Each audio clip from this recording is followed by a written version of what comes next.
What's going on, YouTube? Another video here by BT Buck 1. Here to talk to you today about some console emulation on the PC. And we're going to talk about first my first love, which is the Super Nintendo. It's probably my favorite video game system of all time. A lot of great memories with it. But I don't own a Super Nintendo anymore. No, I got rid of it.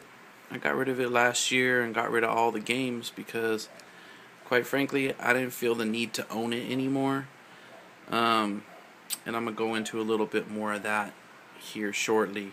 Why I feel console emulation on a PC is better than the actual system. I'll probably get a lot of hate over that. People saying, oh, it's not the same. It's, this and that. But, with the HD TVs, the way they look nowadays and everything, if you hook up those old systems to it, you're not doing those games any justice. And I'll show you why in just a second here.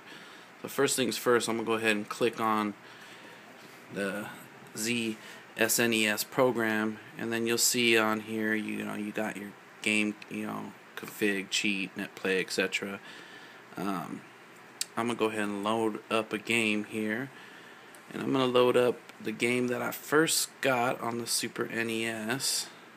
And I think most of us, this was their first game on the SNES because it was the launch title, it was the pack-in title. And that game is Super Mario World. So, if I go in a little closer here, you'll probably see what I'm talking about. And I'll kind of point to it with my finger. You see all this real edgy stuff right here? It looks real blocky. Well, that's just a product of a lower resolution being put on an HD screen. My monitor here is it's actually a little bit higher than 1080p. It's 1900 by 1200. So if I was to hook up a console to this, first of all, I'm not even going to get the full resolution that these games are, because I'd be limited by the cabling, and then I'd be going analog cabling into a digital monitor, and I'd be getting all kinds of different artifacts and problems there. So one of the big benefits I like to console emulation is the HD filtering they have, and I'll show you that real quick. So you just go into the config screen right here.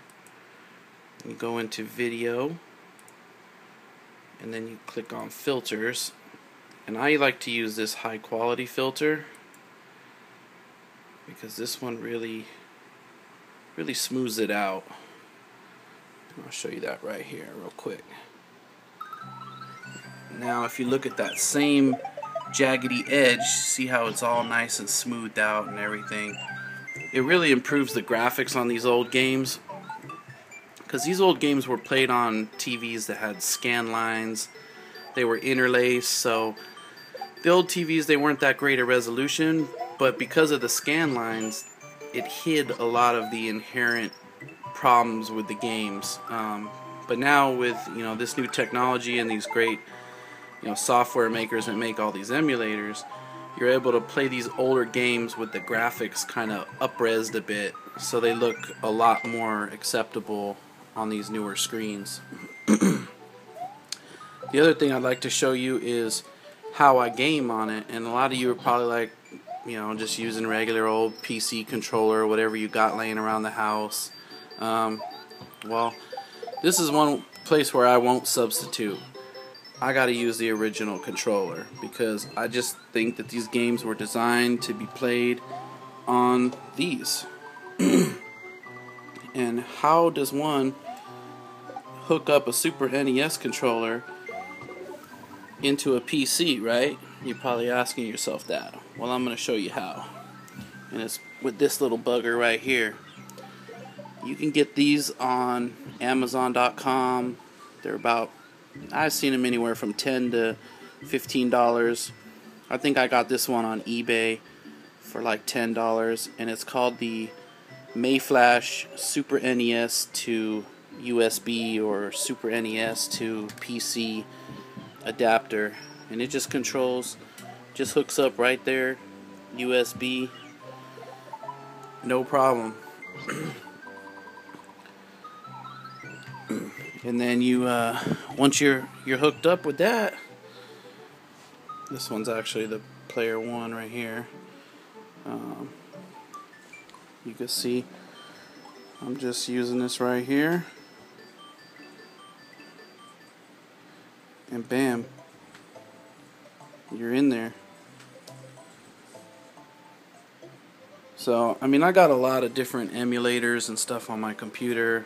I like to use the Super NES controllers for, you know, the Super NES obviously, and then I also use them for NES, and I also use them for TurboGrafx, because, you know, those are game systems that only used 2 buttons primarily.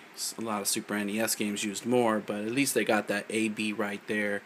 So, but yeah, man, I got all these emulators, and I'm going to be doing more discussions on those later, but that was just one to get started here. The Mayflash adapter.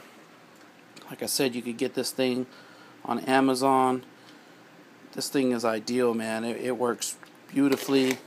You just plug your controller right in there, hooks up USB, and then bam, you're on your way, man. This is the way to go. So this is BT Buck 1.